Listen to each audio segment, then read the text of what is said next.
Today I'm at the home of Tammy Jansen from Green Thumb Nursery. You may have watched a video that we did together 2 years ago on a self-watering raised bed. That video has been wildly popular, but a lot of you guys had questions about the raised bed and how the system worked.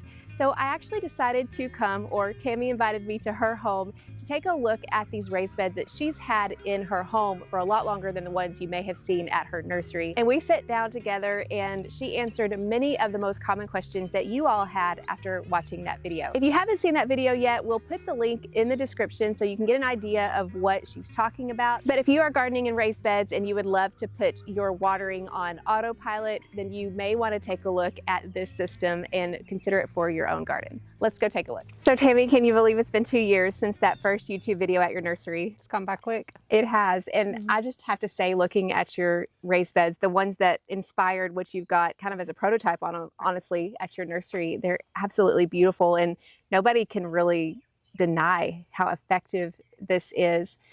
Can you believe that over the last 2 years, that video has gotten over 1 million views? I know. I'm pretty shocked about it, but it's a good idea. So I could see why a lot of people would be interested in watching it. Yes. And one thing that I was noticing over the last couple of years is a lot of the same questions were coming up in the comments. And because I haven't done this in my garden yet, I couldn't exactly answer them. Right. But I thought it would be fun to come and look at your house. I know we showed some of those photos in the original video, but just see these beds and then answer some of those questions. That way, if someone is interested in doing this for themselves, they can have some of those most common questions answered. And we noticed the same thing with a lot of people calling the store and sending emails. They had more specific questions to ask about it because it was kind of a general video originally, just on how to build them. But people had questions about how it works and things like that. So in these raised beds kind of made gardening so much more fun for me, which led to me buying the nursery. Wow. So, I mean, I had gardened long before that, but these beds and getting a lot of interest from just my friends and things and being able to hone on those skills, you know, led to the nursery. So, and then at the nursery, we built them for classroom purposes. And so, they've been very effective. Obviously, we can definitely see that. Okay, Yeah. so let's get into some of these questions because we've got quite a few, and I know you've done some research on it, trying to answer them as well as you can. I would say the most common question that I saw in the comments, and we had over 1,000, but the one that I saw as I was perusing these comments the most had to do with the wicking of the water up through the landscape fabric and into the soil and just how that worked. So I'm gonna just quote somebody's question because I feel like that will lend more understanding to this. And here she said, "I understand the wicking principle, but once the water level in the stones drops below the contact level of the compost, how does the water get up into the soil?" So the question was, once it's actually not touching the landscape fabric anymore, Right. how does the water at that point continue watering? Well, because, you know, you're thinking of the capillary part of it, and that's what the fabric is. But there are other ways to wick besides just the capillary process, and the other one is just through evaporation. I mean, you know, the bed is a closed box, and that water's got to go somewhere. You know, it wants to. I mean, my husband, which is very technical and scientific, you know, he's talking about osmosis and all that. And so once that water evaporates up, it comes into contact with that soil, and then it continues to work its way up. I mean, that the plants are still trying to draw that up, so it's kind of a suction. But I mean, think about humidity. You know, you've got water on the ground, and it works its way up through evaporation, and there's no capillary. I mean, you know, there's nothing to wick that up. So that's the basic information on how to do it. I have read, and it's so technical, it's just hard to explain. But it works. The easy way to explain it is just through evaporation, and that water just moves up, you know, and then it comes into contact with the soil or that fabric. Yeah, I think what people were thinking when you research wicking beds, or if you're seed starting, there's some kind of fabric that is the conduit of the wicking action. I had never really thought that it would be the evaporation. And just honestly, I mean, the results speak for themselves. And I'll be honest, when we first built the bed, my husband did some research. He found this kind of bed, and I was skeptical. You know, because I just had never heard of it before. I couldn't understand really how it worked. So we built one. And then, because I needed proof that it was going to work. And after it worked, then we built another one and another one. I know it works just from experience, but how the very specific questions about it, you know, you just have to kind of read and try to decipher what that means. But basically, through capillary or evaporation is the easiest way to explain it. The second question is one that I've actually received from people in person. Like I would meet someone and they're like, oh, are you on YouTube? I'm going to build those beds. And they were talking about the beds that you were sharing with me. But the most common concern that I've heard with people who have built the beds was experiencing leaking. And so my question is, have you ever had your beds leak? And if so, how would you remedy it? For those who have had that leak, I'm just like, I'm not sure what to do except start all over. And I guess for those who haven't built their beds yet, so the two-part question here would be also how do you prevent the leaking? You know, the materials are man-made and we're building them, so there's always human error. We have some of ours that have very tiny leaks. And it has not affected how it works. You might have to, in the heat of the summer, when the plants are larger, it's hotter, and you have to add water, you might have to a day earlier. But I haven't noticed that I've even had to do that. Because usually if you have a hole, it's just a pinhole. You know, when you're putting rocks in there, it could put a tiny hole in it. If you're using a shovel and you accidentally nick it, it could put one. So there's going to be an element of human error. And we have built them and installed them for customers and there'd be a leak and we went and dug it out and replaced it. But only one time have we had to do that. And so you just have to be as careful as you can. But you have to know that it's not going to stop how it works. You just might have to fill it up a little bit sooner, but I have not noticed it being drastically different. But out of all of these, I only have one that has a little leak in it. Do you think the biggest culprit is, I mean, you said human error, which makes sense, but do you think, you had mentioned this actually in the video, was making sure you don't get too sharp of rocks? Yeah. We use river rock just because it's rounded edges, but even those, you know, if you start putting thousands of pounds of weight, you know, they might push through. But like I say, we haven't had any trouble with it. I do believe that if you're putting screws in, staples, you know, to hold that up, you could get some leaking that way. But we tend to try to keep it above the water level anytime we're doing that, because that's the only place it would cause a problem if it's down below that water level.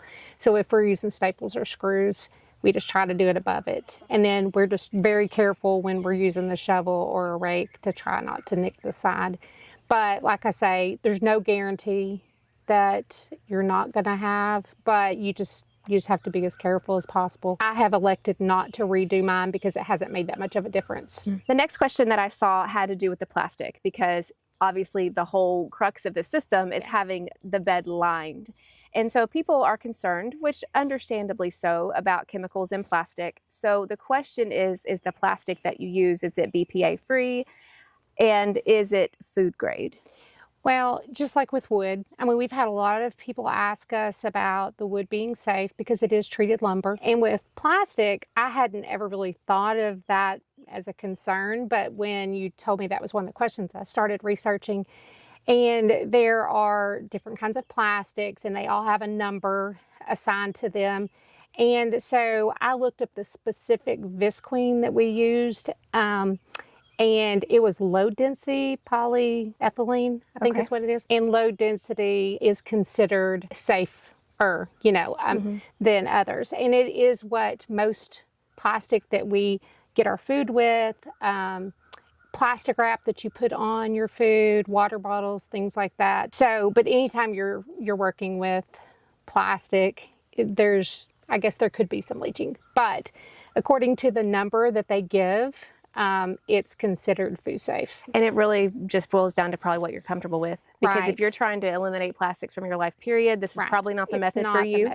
And for my family, it was about producing food And it was about, as I get older, I want to be able to garden until I'm 90. I really was just thinking about what can make gardening easier. But I think each person just has to do their own research and decide what they're comfortable with. I've done the same thing with treated lumber myself. I've done the research like you did, but as a beginning gardener, I just, whatever my husband got. Right. But for me, it was, I can have more food by having 5 or 10 times the number of raised beds with treated lumber compared to untreated. So that was the priority, and everybody's going to have different priorities. So whatever you're comfortable with. Right. And because no matter what I grow, it's going to be better than what I get through, a grocery store. So I think that each person has to pick out what's important to them and their priorities, The next question that came up was having an alternative to rocks. Maybe they didn't have access to rocks, or like somebody made a comment, whatever, was it a bobcat or whatever he was using? He's like, yeah, that's great if you have a bobcat sitting around, or like we have a tractor. So, but if you're on, a suburban lot and you don't have that, what are some alternatives that you could use instead of rocks? Well, we used rock because we live on the Arkansas River. So you can buy, 2,000 pounds for $30. So it's so much cheaper than any other material. We've had people ask, could you use the big piping and just line the bottom so that it creates that void for that reservoir? You could, but those rolls are, hundreds of dollars. Oh. The big 4-inch pipes, so it costs a lot more to do that. I think also one of the questions where could you use wood and things like that. For this system, I don't really think that would work because it's going to decompose in that water. Yeah. And then you're not going to have anything holding that soil up. So you're not going to have a forever reservoir. Right. So it has to be something that's going to last long term and not break down. Not that everything, it breaks down eventually. I just think you have to find something that's going to last a fairly long time. Right. Because nothing's going to last forever. That creates that void. But for us in this area, River Rock was by far the cheapest. But I understand that that's also not available in other places. I don't know. I think you just have to research and find something. I'm sure there are alternatives. Yeah. But I don't think it's something that can rot away. Yeah. It would have to be something that's going to be solid to keep that reservoir. Yes. Yeah, somebody had mentioned, and you said, and they mentioned the hugelkultur. And I mean, that's pretty much how I filled my raised beds. Yeah. And I can tell you, I mean, the day later it drops. Yeah. So that's not something that would work with this. It just wouldn't work with this plan. Right. And I think it's a great way to fill beds, but you're not going to be able to keep the reservoir in the bottom for this plan. So that type of filling wouldn't work for this. So, speaking of alternatives, so this is a question I have because it was a question that I was thinking about trying this myself. Is, do you think, as an alternative to wooden raised beds, could you replicate this in either a metal stock tank or a metal raised bed? Do you think that would be possible? We've had customers that have said that they have tried it and it works. You still can put the rock or whatever you use in the bottom. And we have had customers that say that they did it with that piping. But all you do is you put the landscape fabric and then your dirt. You don't have to create that plastic reservoir you don't have to wrap it. Wouldn't you have to if it was open bottom? If it's open bottom, yes, you would. But if it's, like a lot of people use those big troughs. If it was a trough, you would not have to. But if it was an open bottom, you would have. But it would still work the same, But there again, when you have metal and water together, they could rust. Eventually, it's going to be long term, So just like these long term, are going to have some work on them because wood and water don't always go together. And like I say, I mean, between here and the nursery, I have close to 50 beds. Yeah. I started out with one and made sure that it worked, and then just slowly built up over time. That's a good gardening principle anyway. In general, right. Yeah. But I needed proof that it was going to work before we speak, because it's a huge expense, so. Okay, just a few more questions here. These are pretty quick. The first one is stagnant water. Somebody asked if the water just sits there, will it stagnate as it sits? And then kind of related to that was people in dry climates that I guess, don't have the continuous refreshing of the water like we would if we have a rainy time, will algae build up in the water? You know, I wasn't sure, so I started doing some reading, and what it recommended was, you know, not having a reservoir over 12 inches because 12 inches of water is okay to sit for up to 6 weeks. Well, if you have plants this large in the summer, it's going to drink that in less than 6 weeks. It's going to drink it in 1 week. So that water is not sitting there long enough to become stagnant. And so you're having to replenish it before it can sit. You know, it's absorbing it through the soil. It's going to the plants. It's never going to last 6 weeks. So in the wintertime, you don't even worry about it. I don't worry about it at all. And in the spring, I tend to fill them up. The water will run out the overflow, and you can kind of wash it out like that. Kind of cycle it out. Just recycle it out. That's a great idea. Yeah. Speaking of winter, I'm going to skip to this one. Someone asked, and I don't know that you and I even have this issue in Arkansas, but people that get a lot colder than us, what happens in the winter when this big bathtub freezes? Yeah. Well, you know, I mean, we do get some cold temps, but they're for short periods of time. So this was another question, you know, thing I had never thought about. But you have that void in the rock, and you have the lumber, and there's room for it to expand. So I don't think that you would have an issue with it bursting, you know, because you do have some, you know, when water freezes, it expands. But you have the room in that, and it's not going to be full. You know, it does rain, but it doesn't rain a lot. And I'm not going to fill it up. So it's going to be a much lower water, you know, so it has room to expand up through that. So I don't think it would fill up and bust. But like I say, it doesn't get as cold as it does way up north. So I don't know how it would work up there. One person asked about how, and you mentioned this before, you did 12 inches of rock and 12 inches of soil. Have you found that the 12 inches of soil is sufficient for all crops? We say this as we're looking at a tomato that's going to grow really tall. And the question would be, would you ever do a different ratio, say 6 inches of rock and 18 inches of soil? And as you'll see some of the beds over here, on the beds that I have climbing, peas or beans, they are only 6 inches of rock, 6 inches of dirt, but they are very shallow rooted, so they don't need a lot more. And then they'll tend to spread out this way instead of going down. One thing I have found is I have to fill those up much quicker because the reservoir is much smaller. But I think that just from reading that the wicking process doesn't work as well past 12 inches. And once you get to 18 inches, I think that's like the max it can work its way up. So you wouldn't want to go too deep, although, you know, the roots are going to get down there. So I think 18 inches would work on that for sure. 18 inches of soil? Soil. 6 inches of rock? You just have... I do 12 inches of rock in every bed except for the low ones that are shorter. And that's just because it was growing up and I didn't want to have to climb up in the bed. But I wish I would have done it a little bit deeper. Because you have to water more often? Because I have to, you know, where these beds in the summer when it hasn't rained in a month, I have to fill it up once a week. The other beds I have to do twice a week, you know, so, which is still not a big deal. It's better than watering every day, but it does make a little bit extra where you wouldn't really need more than 12 inches of water, you know. If I was going to add more, I would add more dirt. But you think 12 inches of soil is sufficient for all the crops that you grow? Pretty much all, because I grow potatoes that look fabulous in 12 inches of dirt, and these tomatoes are 12 inches. And they have big roots, so, but instead of going down, they just spread out. So, and there's plenty of water to go around for that. There is, Okay, the last question would be about the longevity of the beds and maintenance in general. Someone made the comment that wicking beds only last about 2 years before you need to tip everything out and start again.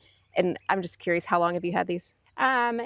These are about 6 years. The ones on the far back are 8+. Okay, so that comment was incorrect because we're watching that. And maybe they're talking too about the stagnant water. I don't know. But we have not found that to be the case. Even the ones at the nursery are 3.5, and we see no problems with those at this point. But like these right here, we built right before COVID. We built them the year before COVID. So, you know, it's been 5-6 years. Yeah. But, you know, the first beds that we built that are 8+ years old, we have had to start doing some maintenance on those. Part of it is because we didn't build them as well. Okay. It's been a learning process along the way. We didn't brace them enough, so they bowed.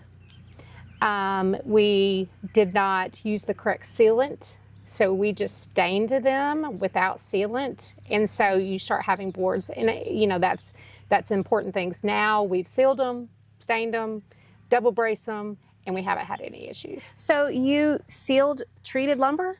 Yes. On both sides? We did not do both sides because the inside has the plastic to keep most of the moisture off.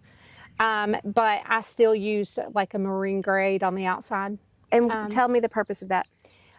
Just the elements, you know, to try to keep, to try to keep it. Of course, I mean, you're still going to have moisture build up on the inside. And it's one of those things, we have to do maintenance on our house. We have to do maintenance on our car.